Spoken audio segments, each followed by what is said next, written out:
ನಮಸ್ಕಾರ ಸ್ನೇಹಿತರೆ. ಪಶ್ಚಿಮ ಬಂಗಾಳದಲ್ಲಿ ಟಿಎಂಸಿ ಸಂಪೂರ್ಣವಾಗಿ ನಾಶ ಆಗಿ ಹೋಗಿದೆ. ಇದು ನಿಮ್ಗೆ ಗೊತ್ತಿರುವಂತಹ ವಿಷಯ. ಈಗ ಬರ್ತಾ ಇರುವಂತಹ ಸುದ್ದಿ ಏನು ಅಂತ ಹೇಳಿದ್ರೆ, ಉತ್ತರ ಪ್ರದೇಶದಲ್ಲಿ ಸಮಾಜವಾದಿ ಪಕ್ಷ ಮತ್ತು ಮಹಾರಾಷ್ಟ್ರದಲ್ಲಿ ಉದ್ಧವ್ ಬಣದ ಶಿವಸೇನೆ ಏನಿದೆ, ಇದು ಕೂಡ ಈಗ ಇದೇ ದಾರಿಯನ್ನು ಹಿಡಿತಾ ಇದೆ. ಅಂದ್ರೆ ಈ ಪಕ್ಷಗಳು ಕೂಡ ಸದ್ಯದಲ್ಲೇ ಅವಸಾನ ಆಗ್ತದ, ಈ ರೀತಿಯಾದಂತಹ ಸಂಶಯ ಬರ್ಲಿಕ್ಕೆ ಪ್ರಾರಂಭ ಆಗಿದೆ. ಈ ರೀತಿ ಸಂಶಯ ಬರ್ಲಿಕ್ಕೆ ಕಾರಣ ಏನು, ಈ ರೀತಿ ಆದ್ರೆ ಮುಂದೆ ಚುನಾವಣೆ ಸಂದರ್ಭದಲ್ಲಿ ಯಾವ ರೀತಿಯಂತ ಪರಿಣಾಮ ಉತ್ತರ ಪ್ರದೇಶದಲ್ಲಿ ಆಗ್ಬಹುದು, ಎಲ್ಲ ವಿಷಯಗಳಿಗೆ ಸಂಬಂಧಪಟ್ಟಂತೆ ನಿಮ್ ಜೊತೆ ಮಾತಾಡ್ತಾ ಇದ್ದೇನೆ. ಸ್ನೇಹಿತರೆ, ನಿಮ್ಮೆಲ್ಲರನ್ನು ಕಾಫಿ ಅಥವಾ ಡಿಜಿಟಲ್ ಚಾನಲ್ಗೆ ಸ್ವಾಗತಿಸ್ತಾ ಇದ್ದೇನೆ. ಸ್ನೇಹಿತರೆ, ಮಮತಾ ಬ್ಯಾನರ್ಜಿ ಅವರ ಟಿಎಂಸಿ ಪಕ್ಷ ಅತ್ಯಂತ ಸಂಕಷ್ಟಮಯ ಪರಿಸ್ಥಿತಿಯನ್ನ ಎದುರಿಸ್ತಾ ಇದೆ. ನಿಮ್ಗೆ ಗೊತ್ತಿದೆ, ಅವರ ಪಕ್ಷದಲ್ಲಿರುವಂತಹ 80 ಜನ ಎಂಎಲ್ಎಗಳಲ್ಲಿ ಈಗಾಗಲೇ 67ಕ್ಕೂ ಹೆಚ್ಚು ಜನ ಎಂಎಲ್ಎಗಳು ತಮ್ಮದೇ ನಿಜವಾದ ಪಕ್ಷ ಮಮತಾ ಬ್ಯಾನರ್ಜಿ ಅವರು ಕೇವಲ ನಮ್ಮ ಮಾರ್ಗದರ್ಶಿ ಈ ರೀತಿಯಾಗಿ ಕ್ಲೈಮ್ ಮಾಡ್ಕೊಂತ ಇದ್ದಾರೆ. ಪಕ್ಷದ ಚಿಹ್ನೆಗಾಗಿ ಹೋರಾಟ ಪ್ರಾರಂಭ ಆಗುವಂತ ಸಾಧ್ಯತೆಗಳು ಕಾಣಿಸ್ತಾ ಇದೆ. ಯಾಕಂದ್ರೆ ಮಮತಾ ಬ್ಯಾನರ್ಜಿ ಕಾಂಗ್ರೆಸ್ ಪಕ್ಷದೊಂದಿಗೆ ವಿಲೀನಗೊಳ್ಳುವಂತ ಸಾಧ್ಯತೆಗಳು ಕಾಣಿಸ್ತಾ ಇದೆ. ಹಾಗಾಗಿ ಈ ವಿಲೀನ ಪ್ರಕ್ರಿಯೆ ಪ್ರಾರಂಭ ಆಗೋದಕ್ಕಿಂತ ಮೊದಲು ಇವರು ಕೋರ್ಟ್ ಮೆಟ್ಟಿಲನ್ನು ಹತ್ತಬೇಕಾಗಿ ಬರ್ತದೆ. ಅದಕ್ಕೆ ಪ್ರೊಸೆಸ್ ನಡೀತಾ ಇದೆ. ಹಾಗೆ ಟಿಎಂಸಿಯಲ್ಲಿರುವಂತಹ 28 ಎಂಪಿಗಳಲ್ಲಿ ಈಗಾಗಲೇ 20 ಜನ ಹೊರ ನಡೆದಿದ್ದಾರೆ. ಹಾಗೆ ಇನ್ನೂ ಕೆಲವು ಎಂಪಿಗಳು ಈ ರೆಬೆಲ್ ಗ್ರೂಪ್ ಅನ್ನ ಸೇರುವಂತ ಸಾಧ್ಯತೆಗಳು ಕಾಣಿಸ್ತಾ ಇದೆ. ಇದೆಲ್ಲದರ ನಡುವೆ ಇನ್ನೊಂದು ಲೇಟೆಸ್ಟ್ ನ್ಯೂಸ್ ಏನು ಅಂತ ಹೇಳಿದ್ರೆ, ಮಮತಾ ಬ್ಯಾನರ್ಜಿ ಅವರ ಬಲಗೈ ಬಂಟ, ಹಾಗೇನೆ ಮಮತಾ ಬ್ಯಾನರ್ಜಿ ಅವರ ಬೆನ್ನಿಗೆ ಯಾವತ್ತೂ ನಿಂತಹ ವ್ಯಕ್ತಿ ಕಲ್ಯಾಣ್ ಬ್ಯಾನರ್ಜಿ. ನಿಮ್ಗೆ ಗೊತ್ತಿದೆ, ಈ ಕಲ್ಯಾಣ್ ಬ್ಯಾನರ್ಜಿ ಮಾಡ್ತಾ ಇರುವಂತಹ ಅಭಾಸಗಳು, ಹಾಗೇನೆ ಮಮತಾ ಬ್ಯಾನರ್ಜಿ ಪರವಾಗಿ ಆತ ಯಾವ ರೀತಿ ಮಾತಾಡ್ತಾನೆ, ಬಿಜೆಪಿ ಸರ್ಕಾರಕ್ಕೆ ಯಾವ ರೀತಿಯಾಗಿ ಕಾಟ ಕೊಡ್ತಾ ಇದ್ದಾರೆ, ಎಲ್ಲದನ್ನು ನೀವು ಗಮನಿಸಿದ್ದೀರಾ. ಇಂತಹ ಕಲ್ಯಾಣ್ ಬ್ಯಾನರ್ಜಿ ಈಗ ಮಮತಾ ಬ್ಯಾನರ್ಜಿ ಅವರಿಂದ ದೂರ ಸರಿಯುವಂತಹ ಸಮಯ ಬರ್ತಾ ಇದೆಯಾ, ಈ ರೀತಿಯಾದ ಡೌಟ್ ಕೂಡ ಬರ್ತಾ ಇದೆ. ಕಾರಣ ಏನು ಅಂತ ಹೇಳಿದ್ರೆ, ನಿನ್ನೆ ನಡೆದಂತಹ ಒಂದು ವಿದ್ಯಮಾನ ನಿಮ್ಗೆ ಗೊತ್ತಿದೆ. ಅಭಿಷೇಕ್ ಬ್ಯಾನರ್ಜಿ ಮೇಲೆ ಒಂದಿಷ್ಟು ಕೇಸ್ಗಳಿದೆ, ಹಾಗೆಯೇ ಮಮತಾ ಬ್ಯಾನರ್ಜಿ ಅವರ ಮೇಲೆ ಕೂಡ ಬಹಳಷ್ಟು ಕೇಸ್ಗಳಿದೆ. ಈಗ ಕೋರ್ಟ್ ನಲ್ಲಿ ಎನ್ಕ್ವೈರಿ ಕೂಡ ನಡೀತಾ ಇದೆ, ಸಿಐಡಿ ಎನ್ಕ್ವೈರಿ ಕೂಡ ನಡೀತಾ ಇದೆ. ಹಾಗೇನೆ ಅಭಿಷೇಕ್ ಬ್ಯಾನರ್ಜಿ ತನ್ನನ್ನ ಬಂಧಿಸದೇ ಇರೋ ರೀತಿಯಲ್ಲಿ ಪ್ರೊಟೆಕ್ಟ್ ಮಾಡ್ಕೊಳ್ಳಿಕ್ಕೆ ಕೂಡ ಪ್ರಯತ್ನಿಸ್ತಾ ಇದ್ದಾರೆ. ಈ ಅಭಿಷೇಕ್ ಬ್ಯಾನರ್ಜಿಯ ಇತ್ತೀಚಿನ ಕೇಸ್, ಈ ಫೋರ್ಜರಿ ಸಹಿ ಕೇಸ್ ಏನಿದೆ, ಈ ಕೇಸಿಗೆ ಸಂಬಂಧಪಟ್ಟಂತೆ ನಿನ್ನೆ ಕೋರ್ಟ್ ನಲ್ಲಿ ವಿಚಾರಣೆ ಇತ್ತು. ಈ ಎಲ್ಲಾ ಕೇಸ್ಗಳನ್ನ ನೋಡ್ಕೊಳ್ತಾ ಇರೋದು ಇದೇ ಕಲ್ಯಾಣ್ ಬ್ಯಾನರ್ಜಿ. ಇವರು ಕೂಡ ಅಷ್ಟೇ ನಿನ್ನೆಯ ಕೇಸ್ಗೆ ಸಂಪೂರ್ಣವಾಗಿ ಪ್ರಿಪೇರ್ ಆಗಿ ಕೋರ್ಟಿಗೆ ಹೋಗ್ಲಿಕ್ಕೆ ತಯಾರಿಯನ್ನು ನಡೆಸ್ಕೊಂಡಿದ್ರು. ಆ ಸಂದರ್ಭದಲ್ಲಿ ಇವ್ರಿಗೆ ಬಂದಂತ ಸುದ್ದಿ ಏನು ಅಂತ ಹೇಳಿದ್ರೆ, ಅಭಿಷೇಕ್ ಬ್ಯಾನರ್ಜಿ ತನ್ನ ಕೇಸನ್ನ ಹ್ಯಾಂಡಲ್ ಮಾಡ್ಲಿಕ್ಕೆ ಇನ್ನೊಬ್ಬ ಲಾಯರ್ನ ಅಪಾಯಿಂಟ್ ಮಾಡ್ಕೊಂಡಿದ್ದಾರೆ ಅನ್ನುವ ಸುದ್ದಿ. ನಿಮ್ಗೆ ಗೊತ್ತಿದೆ, ಕಲ್ಯಾಣ್ ಬ್ಯಾನರ್ಜಿ ಸೀನಿಯರ್ ಅಡ್ವೊಕೇಟ್ ಆಗಿ ಕೆಲಸ ಮಾಡ್ತಾ ಇದ್ದಾರೆ. ಇಂತಹ ಕಲ್ಯಾಣ್ ಬ್ಯಾನರ್ಜಿಗೆ ಒಂದೇ ಒಂದು ಸುಳಿವನ್ನು ಕೊಡ್ದೇನೆ, ಅಥವಾ ನೀವು ಈ ಕೇಸಿಂದ ಹಿಂದೆ ಸರಿರಿ ಅಂತೇಳಿ ಹೇಳ್ದೇನೆ ದಿಢೀರಾಗಿ ಅಡ್ವೊಕೇಟ್ನೇ ಬದಲು ಮಾಡಿಬಿಟ್ರು. ಆ ಮೂಲಕ ಕಲ್ಯಾಣ್ ಬ್ಯಾನರ್ಜಿಯನ್ನ ಅತ್ಯಂತ ಹೀನಾಯವಾಗಿ ನಡೆಸ್ಕೊಂಡಿದ್ದಾರೆ. ಯಾವಾಗ ಈ ರೀತಿ ನಡೀತು, ಕಲ್ಯಾಣ್ ಬ್ಯಾನರ್ಜಿ ಅಭಿಷೇಕ್ ಬ್ಯಾನರ್ಜಿ ಮತ್ತು ಮಮತಾ ಬ್ಯಾನರ್ಜಿ ಅವರ ವಿರುದ್ಧ ತಿರುಗಿ ಬಿದ್ದಿದ್ದಾರೆ. ನಿನ್ನೆ ಅವರು ಒಂದು ಪತ್ರಿಕಾಗೋಷ್ಠಿಯನ್ನು ನಡೆಸಿ, ಆ ಪತ್ರಿಕಾಗೋಷ್ಠಿಯಲ್ಲಿ ಮಮತಾ ಬ್ಯಾನರ್ಜಿ ಅವರಿಗೆ ನೇರವಾಗಿ ಎಚ್ಚರಿಕೆಯನ್ನು ಕೊಟ್ಟಿದ್ದಾರೆ. ನಿಮ್ಮ ಪಕ್ಷ ಈ ರೀತಿ ಆಗ್ಲಿಕ್ಕೆ ಪ್ರಮುಖ ಕಾರಣನೇ ಅಭಿಷೇಕ್ ಬ್ಯಾನರ್ಜಿ. ಆತನ ಅರೋಗ್ಯನ್ಸ್ ಇಂದಾಗಿ ಈ ರೀತಿಯೆಲ್ಲ ನಡೀತಾ ಇದೆ. ಈಗ ನಾನು ನಿಮ್ಗೆ ಒಂದು ಆಯ್ಕೆಯನ್ನು ಕೊಡ್ತಾ ಇದ್ದೇನೆ. ನಿಮ್ಗೆ ನಿಮ್ಮ ಅಳಿಯ ಅಭಿಷೇಕ್ ಬ್ಯಾನರ್ಜಿ ಬೇಕಾ ಅಥವಾ ನಾನು ಬೇಕಾ? ಇಬ್ಬರಲ್ಲಿ ಯಾರನ್ನಾದ್ರೂ ಒಬ್ಬರನ್ನ ಆಯ್ಕೆ ಮಾಡ್ಕೊಳ್ಳಿ. ಒಂದ್ ವೇಳೆ ನಿಮ್ಗೆ ಅಭಿಷೇಕ್ ಬ್ಯಾನರ್ಜಿ ಬೇಕು ಅಂತ ಹೇಳಿದ್ರೆ ನಾನು ಪಕ್ಷದಿಂದ ಹೊರ ನಡೀತೇನೆ, ಈ ರೀತಿಯಾಗಿ ನೇರವಾಗಿ ಮಮತಾ ಬ್ಯಾನರ್ಜಿ ಅವರಿಗೆ ಎಚ್ಚರಿಕೆಯನ್ನು ಕೊಟ್ಟಿದ್ದಾರೆ. ಆ ಮೂಲಕ ಮಮತಾ ಬ್ಯಾನರ್ಜಿ ಅವರ ಬೆನ್ನಿಗೆ ಇಲ್ಲಿವರೆಗೆ ನಿಂತಹ ಕಲ್ಯಾಣ್ ಬ್ಯಾನರ್ಜಿ ಕೂಡ ಮಮತಾ ಬ್ಯಾನರ್ಜಿ ಅವರಿಂದ ದೂರ ಸರಿಯುವಂತ ಸಾಧ್ಯತೆಗಳು ಕಾಣಿಸ್ತಾ ಇದೆ. ನಾನು ಈ ರೀತಿ ಯಾಕೆ ಹೇಳ್ತಾ ಇದ್ದೇನೆ ಅಂತ ಹೇಳಿದ್ರೆ, ಮಮತಾ ಬ್ಯಾನರ್ಜಿ ಯಾವುದೇ ಕಾರಣಕ್ಕೆ ಅಭಿಷೇಕ್ ಬ್ಯಾನರ್ಜಿಯನ್ನ ಬಿಟ್ಕೊಡೋದಿಲ್ಲ. ಕಾರಣ ಏನು ಅಂತ ಹೇಳಿದ್ರೆ, ಮಮತಾ ಬ್ಯಾನರ್ಜಿ ಅವರ ಜುಟ್ಟು ಈ ಅಭಿಷೇಕ್ ಬ್ಯಾನರ್ಜಿ ಕೈಲಿದೆ. ಅಂದ್ರೆ ಆಕೆಯ ಅಳಿ ಆತ ಸಂಪೂರ್ಣವಾದಂತಹ ಹಿಡಿತವನ್ನ ಇಟ್ಕೊಂಡಿದ್ದಾನೆ. ಆತನಿಂದಾಗಿ ಇಷ್ಟೆಲ್ಲ ರಾದ್ಧಾಂತಗಳು ಪಶ್ಚಿಮ ಬಂಗಾಳದಲ್ಲಿ ನಡೀತಾ ಇರುವಂತಹದ್ದು. ಆದ್ರೂ ಕೂಡ ಮಮತಾ ಬ್ಯಾನರ್ಜಿ ತನ್ನ ಅಳಿಯನನ್ನ ಬಿಟ್ಕೊಡುವಂತ ಸಾಧ್ಯತೆಗಳು ಕಾಣಿಸ್ತಾ ಇಲ್ಲ. ಆದ್ರಿಂದ ಕಲ್ಯಾಣ್ ಬ್ಯಾನರ್ಜಿ ಬಹುತೇಕ ಪಕ್ಷದಿಂದ ಹೊರ ನಡೆಯುವಂತ ಸಾಧ್ಯತೆ ಇರ್ತದೆ. ನೋಡೋಣ ಮುಂದೆ ಏನಾಗ್ತದೆ ಅಂತ ಕೂಡ ಜಸ್ಟ್ ನಾನು ನಿಮ್ಗೆ ಅಪ್ಡೇಟ್ ಮಾಡ್ತಾ ಇದ್ದೇನೆ. ಈಗ ಪ್ರಮುಖವಾದಂತ ವಿಷಯ ಏನು ಅಂತ ಹೇಳಿದ್ರೆ, ಉತ್ತರ ಪ್ರದೇಶದಲ್ಲಿ ಸಮಾಜವಾದಿ ಪಕ್ಷ ಚೂರು ಆಗುವಂತ ಸಾಧ್ಯತೆಗಳು ಕಾಣಿಸ್ತದೆ. ಈಗ ಬರ್ತಾ ಇರುವಂತ ಸುದ್ದಿ ಏನು ಅಂತ ಹೇಳಿದ್ರೆ, ಸಮಾಜವಾದಿ ಪಕ್ಷದ 101 ಶಾಸಕರಲ್ಲಿ 55 ಶಾಸಕರು ಪಕ್ಷದಿಂದ ಹೊರ ನಡೀಲಿಕ್ಕೆ ತಯಾರಿಯನ್ನ ನಡೆಸ್ಕೊಂಡಿದ್ದಾರೆ. ಈ ರೀತಿಯಂತ ಊಹಾಪೋಹಗಳು ನಡೀತಾ ಇದೆ. ಕೇವಲ ಊಹಾಪೋಹ ಅಲ್ಲ, ಇದು ಆಲ್ಮೋಸ್ಟ್ ಕನ್ಫರ್ಮ್ ಆಗ್ತಾ ಇದೆ. ಅವರು ಇನ್ನೊಂದಿಷ್ಟು ಶಾಸಕರನ್ನ ಕೂಡ ಕಲೆ ಹಾಕ್ಲಿಕ್ಕೆ ಟ್ರೈ ಮಾಡ್ತಾ ಇದ್ದಾರೆ. ಕಾರಣ ಏನು ಅಂತ ಹೇಳಿದ್ರೆ, 55 ಜನ ಎಂಎಲ್ಎಗಳು ಪಕ್ಷದಿಂದ ಹೊರ ಹೋಗ್ಲಿಕ್ಕೆ ಸಾಧ್ಯ ಆಗೋದಿಲ್ಲ. ಯಾಕಂದ್ರೆ ಪಕ್ಷಾಂತರ ನಿಷೇಧ ಕಾಯ್ದೆ ಏನಿದೆ ಅದು ಇಲ್ಲಿ ಅಪ್ಲಿಕೇಬಲ್ ಆಗ್ತದೆ. ಒಂದ್ ವೇಳೆ ಒಂದು ಗುಂಪು ಹೊರ ಹೋಗ್ಬೇಕು ಅಂತ ಹೇಳಿದ್ರೆ 2/3 ಶಾಸಕರು ಇರ್ಬೇಕಾಗ್ತದೆ. ಆ ನಂಬರ್ನ ದಾಟಬೇಕು ಅಂತ ಹೇಳಿದ್ರೆ ಇವರಿಗೆ ಇನ್ನೊಂದು 10-12 ಜನ ಎಂಎಲ್ಎಗಳು ಬೇಕಾಗ್ತದೆ. ಆ ಕೆಲಸ ನಡೀತಾ ಇದೆ, ಅಂದ್ರೆ ಅವ್ರನ್ನ ಕಲೆ ಹಾಕುವಂತ ಕೆಲಸ ನಡೀತಾ ಇದೆ ಅಂತ ಹೇಳ್ತಾ ಇದ್ದಾರೆ. ಹಾಗೇನೆ ಸಮಾಜವಾದಿ ಪಕ್ಷದಿಂದ ಗೆದ್ದು ಬಂದಿರುವಂತಹ 37 ಎಂಪಿಗಳಲ್ಲಿ 25 ಎಂಪಿಗಳು ಈಗ ಸಮಾಜವಾದಿ ಪಕ್ಷಕ್ಕೆ ಗುಡ್ ಬೈ ಹೇಳ್ತಾ ಇದ್ದಾರೆ. ಈ ರೀತಿಯಾದ ಸುದ್ದಿ ಕೂಡ ಬರ್ತಾ ಇದೆ. ಹಾಗಾದ್ರೆ ಇವ್ರು ಯಾವ ಕಡೆ ಹೋಗ್ತಾ ಇದ್ದಾರೆ? ಏನಾದ್ರೂ ಬಿಜೆಪಿ ಸೇರ್ತಾ ಇದ್ದಾರಾ ಅಥವಾ ಎನ್ಡಿಎಗೆ ಸಪೋರ್ಟ್ ಮಾಡ್ತಾ ಇದ್ದಾರಾ? ಆ ರೀತಿ ಏನಿಲ್ಲ. ಇವ್ರು ಹೋಗ್ತಾ ಇರೋದು ಬಿಜೆಪಿ ಕಡೆಗಲ್ಲ, ಅದಕ್ಕೆ ಬದಲಾಗಿ ಮಾಯಾವತಿಯವರ ಬಹುಜನ ಸಮಾಜವಾದಿ ಪಕ್ಷದ ಕಡೆಗೆ. ನಿಮ್ಗೆ ಗೊತ್ತಿರಬಹುದು, ಕೆಲ ವರ್ಷಗಳಿಂದ ಮಾಯಾವತಿಯವರು ಸೈಲೆಂಟ್ ಆಗಿದ್ರು, ಅಂದ್ರೆ ಪೊಲಿಟಿಕ್ಸ್ ನಲ್ಲಿ ಅಷ್ಟೊಂದು ಕಾಣಿಸ್ಕೊಳ್ತಾ ಇರಲಿಲ್ಲ. ಆದ್ರೆ ಕಳೆದ 1 ವರ್ಷದಿಂದ ಮಾಯಾವತಿ ತುಂಬಾ ಆಕ್ಟಿವ್ ಆಗಿದ್ದಾರೆ.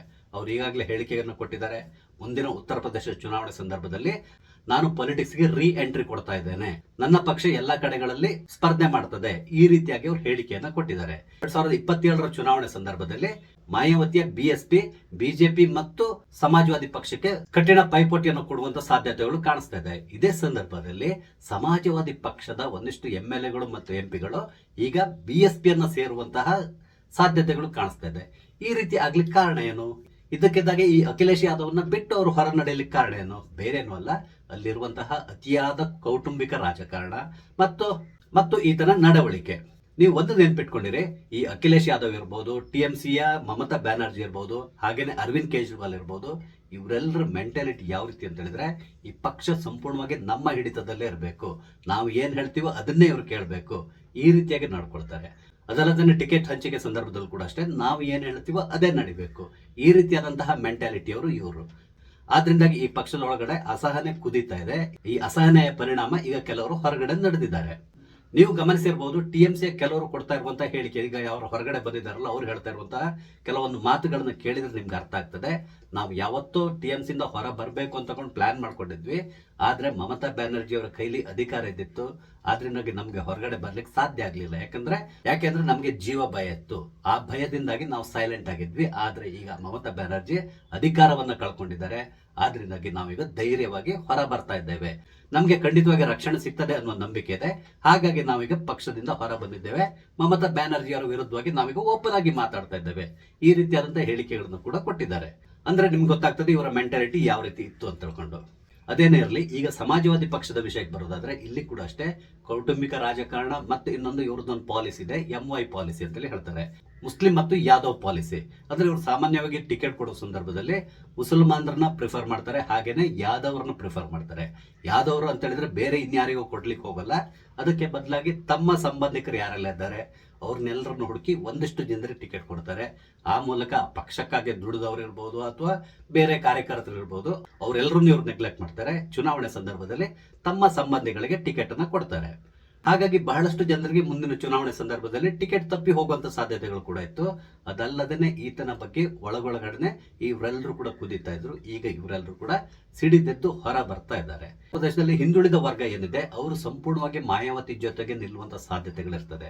ಹಾಗಾಗಿ ಈ ಬಾರಿಯ ಚುನಾವಣೆಯಲ್ಲಿ ಈ ಹಿಂದುಳಿದ ವರ್ಗದವರು ನಿರ್ಣಾಯಕ ಪಾತ್ರವನ್ನು ವಹಿಸುವಂತ ಸಾಧ್ಯತೆ ಇರ್ತದೆ.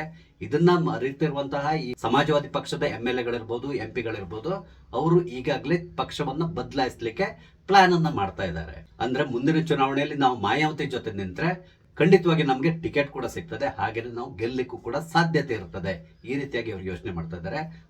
ಅದಲ್ಲದೆ ಈ ಅಖಿಲೇಶ್ ಯಾದವ್ ಅವರ ದುರಹಂಕಾರಿ ಪ್ರವೃತ್ತಿ ಏನಿದೆ, ಇದರಿಂದಾಗಿ ಅವರು ಕೂಡ ಮನನೊಂದಿದ್ದಾರೆ.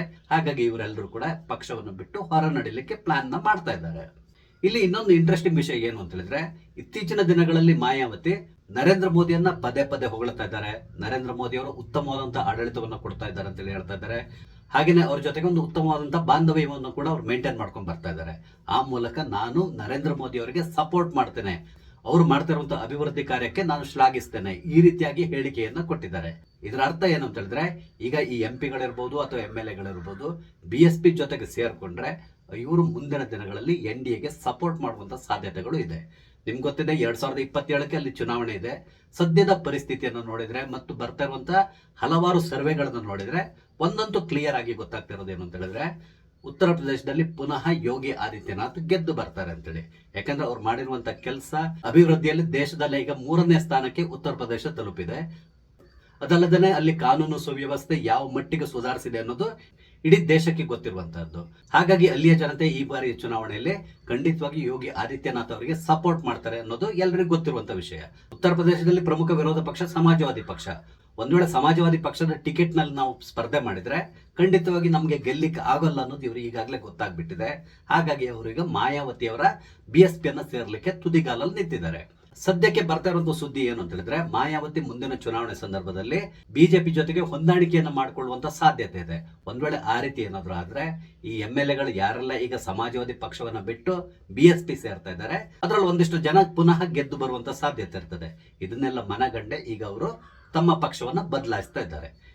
ಒಂದ್ ವೇಳೆ ಈ ರೀತಿ ಘಟಿಸಿದ್ರೆ ಮುಂದೆ ಪ್ರಧಾನಿ ಆಗ್ಬೇಕು ಅನ್ನುವ ಕನಸು ಕಾಣ್ತಾ ಇರುವಂತಹ ಅಖಿಲೇಶ್ ಯಾದವ್ ಅವರ ಸಮಾಜವಾದಿ ಪಕ್ಷ ಸದ್ಯದಲ್ಲೇ ನಿರ್ನಾಮ ಆಗ್ಬಹುದು, ಅಥವಾ ಮುಂದಿನ ಚುನಾವಣೆಯಲ್ಲಂತೂ ಅವರು ಸೋತು ಸುಣ್ಣ ಆಗ್ಬಿಡ್ತಾರೆ.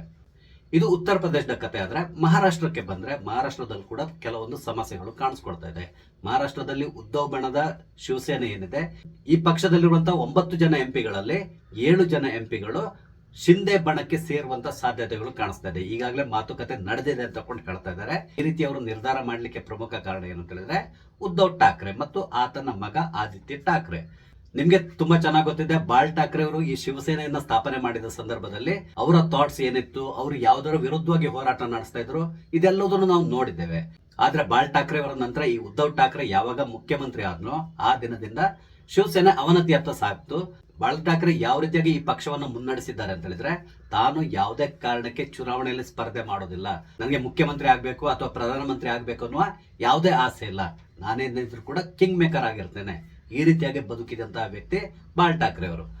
ಬಾಳ್ ಠಾಕ್ರೆ ಯಾವ ರೀತಿ ಬದುಕಿದ್ರು ಅಂತ ಹೇಳಿದ್ರೆ, ತಾನು ಯಾವ್ದಾದ್ರು ರಾಜಕಾರಣಿಗಳನ್ನ ಭೇಟಿ ಮಾಡಬೇಕು, ಅಥವಾ ಪ್ರಧಾನಮಂತ್ರಿ ಬೇಕಾದ್ರೂ ಆಗಿರ್ಲಿ ಅಥವಾ ಎಷ್ಟೇ ಪ್ರಭಾವಶಾಲಿ ರಾಜಕಾರಣಿ ಆಗಿರ್ಲಿ, ಆತನ ಮನೆ ಬಾಗಿಲಿಗೆ ಹೋಗಿ ಭೇಟಿ ಮಾಡಿದಂತಹ ಯಾವುದೇ ಉದಾಹರಣೆ ಇಲ್ಲ.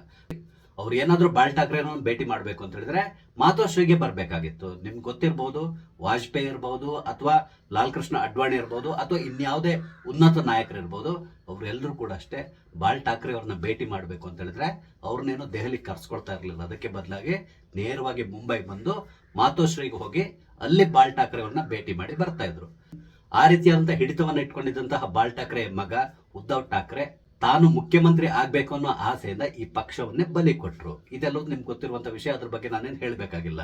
ಆದ್ರೆ ಈಗ ಇರುವಂತ ಪರಿಸ್ಥಿತಿ ಏನಂತ ಹೇಳಿದ್ರೆ, ಈ ಶಿವಸೇನೆ ಸಂಪೂರ್ಣವಾಗಿ ನಾಶ ಆಗುವಂತ ಸಾಧ್ಯತೆಗಳು ನಿಚ್ಚಳವಾಗಿ ಕಾಣಿಸ್ತಾ ಇದೆ. ಇಲ್ಲಿವರೆಗೆ ಅವರು ಬೃಹನ್ ಮುಂಬೈ ನಗರ ಪಾಲಿಕೆ ಮೇಲೆ ಹಿಡಿತವನ್ನ ಇಟ್ಕೊಂಡಿದ್ರು. ಆದ್ರೆ ಮೊನ್ನೆ ನಡೆದಂತಹ ಚುನಾವಣೆಯಲ್ಲಿ ಆ ಹಿಡಿತವನ್ನು ಕೂಡ ಇವರು ಕಳ್ಕೊಂಡ್ರು. ಬಿಜೆಪಿಯಲ್ಲಿ ಹಿಡಿತವನ್ನ ಸಾಧಿಸಿದೆ.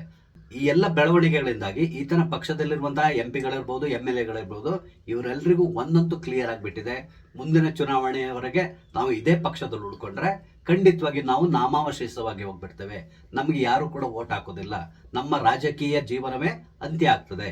ಈ ರೀತಿಯಾಗಿ ಯೋಚನೆ ಮಾಡಿಕೊಂಡು ಒಂದಿಷ್ಟು ಎಂಪಿಗಳು ಈಗ ಶಿಂದೆ ಬಣವನ್ನ ಸೇರ್ಲಿಕ್ಕೆ ತುದಿಗಾಲಲ್ಲಿ ನಿಂತಿದ್ದಾರೆ. ಉಳಿದಂತ MLAಗಳು ಮುಂದಿನ ದಿನಗಳಲ್ಲಿ ನಿರ್ಧಾರವನ್ನು ಮಾಡಬಹುದು. ಹಾಗಾದ್ರೆ ಈ ಎಲ್ಲ ಬೆಳವಣಿಗೆಗಳ ಹಿಂದೆ ಬಿಜೆಪಿಯ ಏನಾದ್ರೂ ಕೈವಾಡ ಇದೆಯಾ? ಖಂಡಿತವಾಗಿ ಇರಬಹುದು, ಹೇಳಲಿಕ್ಕೆ ಸಾಧ್ಯ ಇಲ್ಲ. ಇದರಿಂದ ಬಿಜೆಪಿ ಅಥವಾ NDAಗೆ ಯಾವ ರೀತಿಯಂತ ಲಾಭ ಇದೆ ಅಂತ ಲೆಕ್ಕಾಚಾರ ಹಾಕೋದಾದ್ರೆ, ಬಿಜೆಪಿ ಈಗಾಗಲೇ ಕೆಲವೊಂದು ಪ್ಲಾನ್ ನ ಮಾಡ್ಕೊಂಡಿದೆ. ನಿಮ್ಗೆ ಗೊತ್ತಿದೆ, ಕಳೆದ ಬಾರಿ ಒಂದು ವಿಶೇಷ ಅಧಿವೇಶನವನ್ನು ಕರೆದ್ರು. ಆ ಅಧಿವೇಶನದಲ್ಲಿ ಡಿಲಿಮಿಟೇಷನ್ ಬಿಲ್ ಮತ್ತು ಮಹಿಳಾ ಮೀಸಲಾತಿ ಬಿಲ್ ಅನ್ನ ಜಾರಿಗೆ ತರಬೇಕು ಅಂತಕೊಂಡು ಮಸೂದೆಯನ್ನ ಮಂಡನೆ ಮಾಡಿದ್ರು. ಆದ್ರೆ ಆ ಮಸೂದೆಗೆ ಸೋಲಾಯ್ತು. ಕಾರಣ ಏನಂತ ಹೇಳಿದ್ರೆ ಇವರ ಬಳಿ ನಂಬರ್ಸ್ ಇರಲಿಲ್ಲ. ಆದ್ರಿಂದಾಗಿ ಆ ಮಸೂದೆಗೆ ಸೋಲಾಯ್ತು. ಆ ಸಂದರ್ಭದಲ್ಲಿ ಅಮಿತ್ ಶಾ ಒಂದು ಮಾತನ್ನ ಹೇಳಿದ್ರು, ನಾವು ಇಲ್ಲಿಗೆ ಬಿಡೋದಿಲ್ಲ, ಈ ಬಿಲ್ ಅನ್ನ ಖಂಡಿತವಾಗಿ ನಾವು ಪಾಸ್ ಮಾಡಿಸ್ತೇವೆ.